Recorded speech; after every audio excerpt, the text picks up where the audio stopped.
That is a big onion. Holy cow. Hi guys, Laura here from Hedgehog's Homestead. Today we are gonna pick some potatoes. So we'll harvest some potatoes and then I'm gonna show you my onions. Some of them are ready to be harvested. I'll show you what an onion looks like when it's ready to be harvested. And the onions and the potatoes, some of these are ready to be harvested. You can see that they're falling over. They're starting to yellow, but these could go a lot longer. You could let them totally turn yellow and falling over and dead before you harvest them. We're not huge potato eaters. We do like potatoes, meat and potatoes. If anything, that's our favorite meal, but it shouldn't be. So we're gonna go ahead and harvest these guys so that I have room in this bed to grow the tomatoes that I picked earlier, or that I harvested from my current tomato plants. I harvested some shoots or some suckers off of those tomato plants, and they are literally inside the house right now growing some roots so that we can put them in the ground and grow more tomatoes. So since that's happening, I need this space. So I'm gonna go ahead and harvest these potatoes since they're starting to fall over, and I want to amend this bed really well and get them ready for more tomatoes and maybe some carrots alongside. And if I can, get some more basil and put it next to here as well. I already picked these potatoes from this very bed. This is our biggest one, and they were just near the surface. I didn't hill these potatoes. That is a good practice. It makes your potatoes grow more potatoes. But I didn't know if these were indeterminate or determinate potatoes. Just like any other plant, they can be indeterminate or determinate. So I went ahead and just didn't bother hilling them. Or putting straw over top. Straw doesn't really work here because we have so much pest pressure with rodents, because this land belonged to the rodents before we came along, and to the coyotes that took care of the rodents. And so we have, we still have a lot of coyotes and we still have a lot of rodents. So there you go. So I'm just going to start pulling these out. And the chickens will love growing those. And right on top we have a very rotten tomato. Our potato. This may be the potato that was the root, but I don't think so. And this is one of the things I was worried about, guys, is that we would have potatoes that were rotten like this because of all the rain that we've had.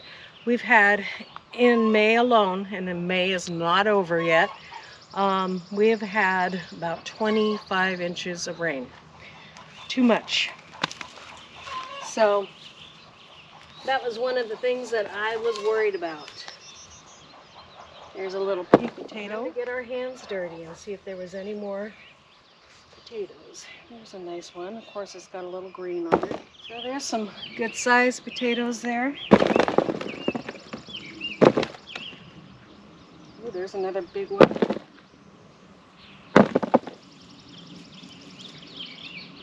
Good size one. There's another good size one.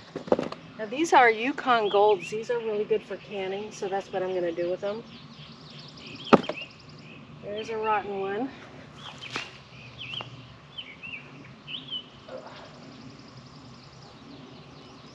There's a good size one. Now you want to be very careful how you handle your potatoes. You don't want to rub the skin off. They're very sensitive, and if you just rub this too hard, you want to actually keep them dirty. I have a feeling I'm not going to get a lot out of this bed because of all the rain, so that's okay. Okay, this one came up when I pulled up the plant. Get rid of these weeds. Ow. That's something that has a pokey on it. Okay.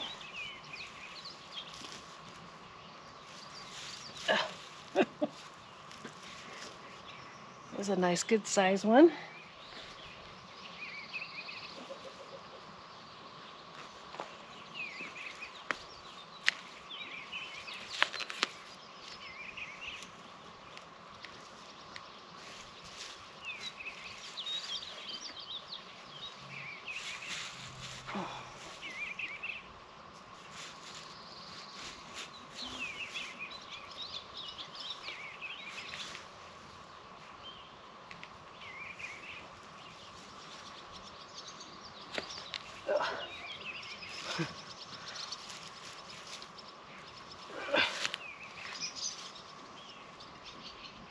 Now these ones that you tear, you really want to eat them as soon as possible.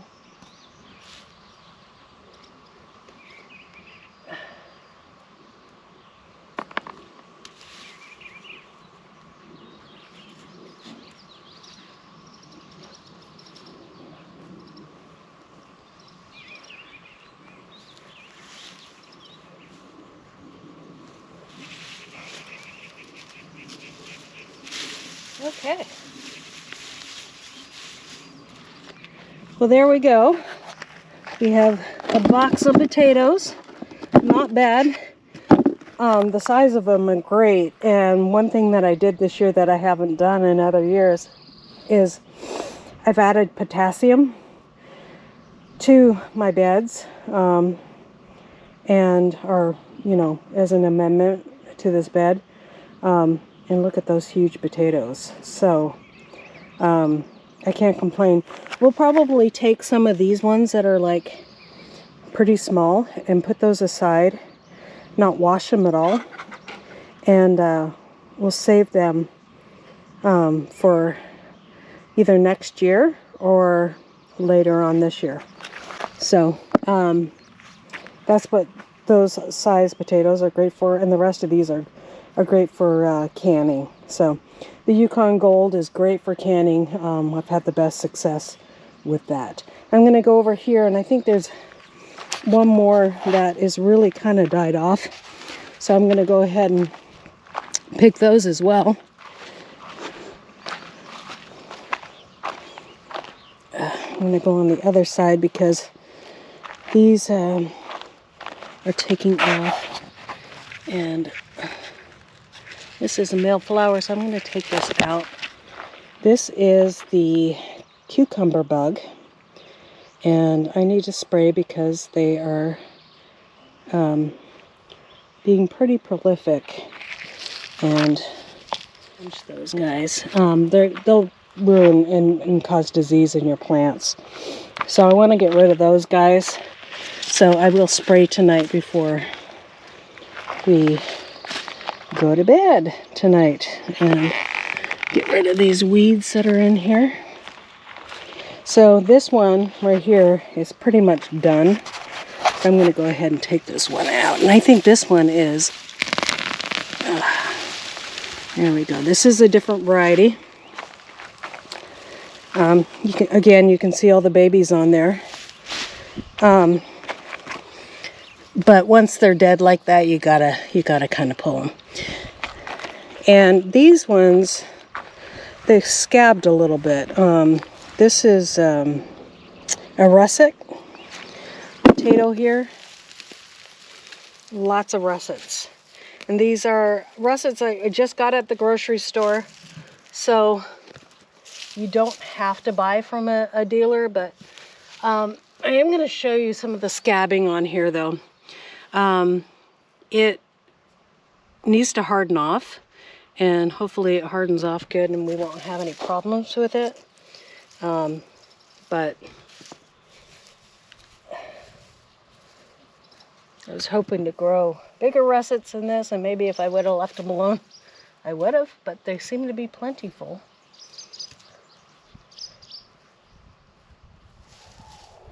Okay.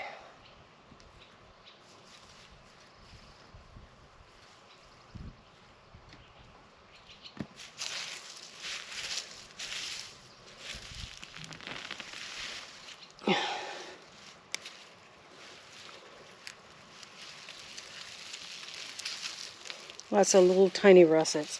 I think that's all I'm going to do today, because what I can do is I brought out some carrot seed, and I can grow some carrots right down the middle of this bed.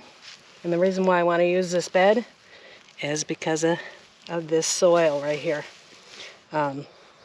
So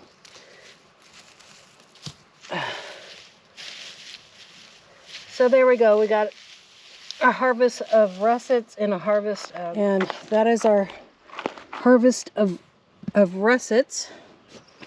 Now, that's quite a bit of potatoes.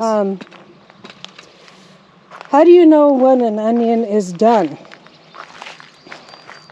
Well, a couple of ways.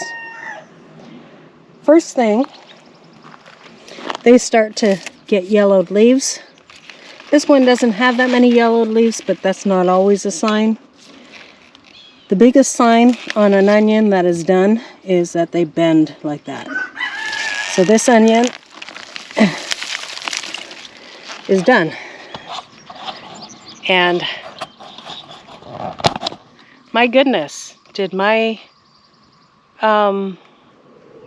compost tea, aka duck water, really do the trick this year. Pretty darn amazing. That is a huge onion. My goodness.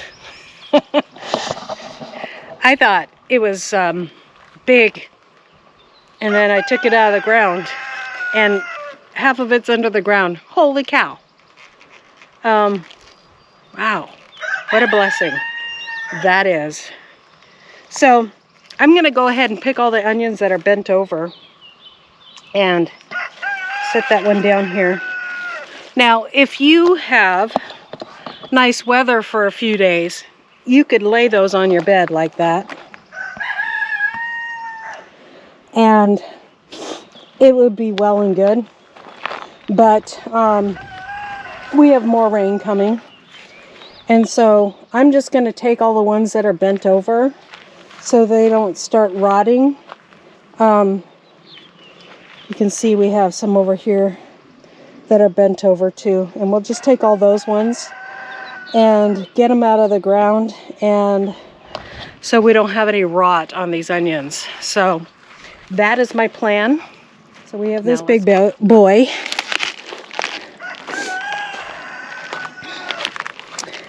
And I'll just put them all together over here. And then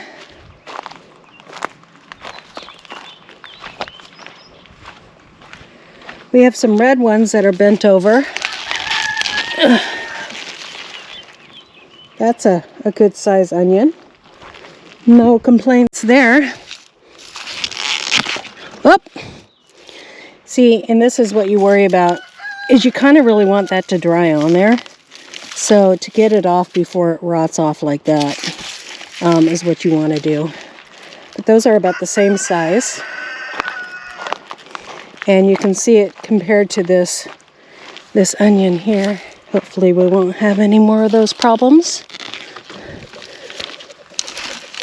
And we do have some small ones that are bending over and kind of giving up the ghost, but that's okay. So when they get the soft neck like this is when you want to pull them. You can leave them in the ground if you have like really, really dry weather. Mine are kind of early and done early, but most of the time people are doing this around summer solstice, and so the weather is really nice and dry, and so you can lay them on top of the beds and just let them dry up.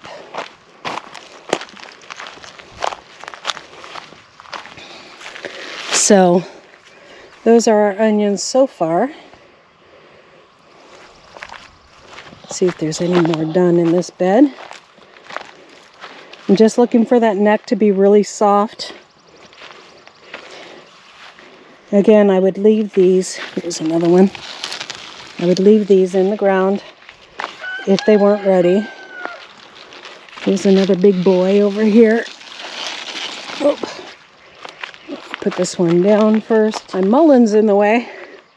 Gotta work around this mullen. Isn't that beautiful, guys? Man, oh man. Beautiful, beautiful. So I have 2 yellow onions here. This is another big boy. Holy cow. That is huge. I think that's bigger than the other one. Should we go see? I think so. Oh my goodness, yeah. It's a little thicker than the other one. Looks like it anyways. I don't know. What do you guys think? Okay, and then we have a little tiny one. Probably because it was next to that big huge one. It's sected. Okay guys, so the rest of these, I'm going to go ahead. These are my Walla Wallas, not even ready yet. I'm going to water these really generously, even though we have rain coming in a couple of days.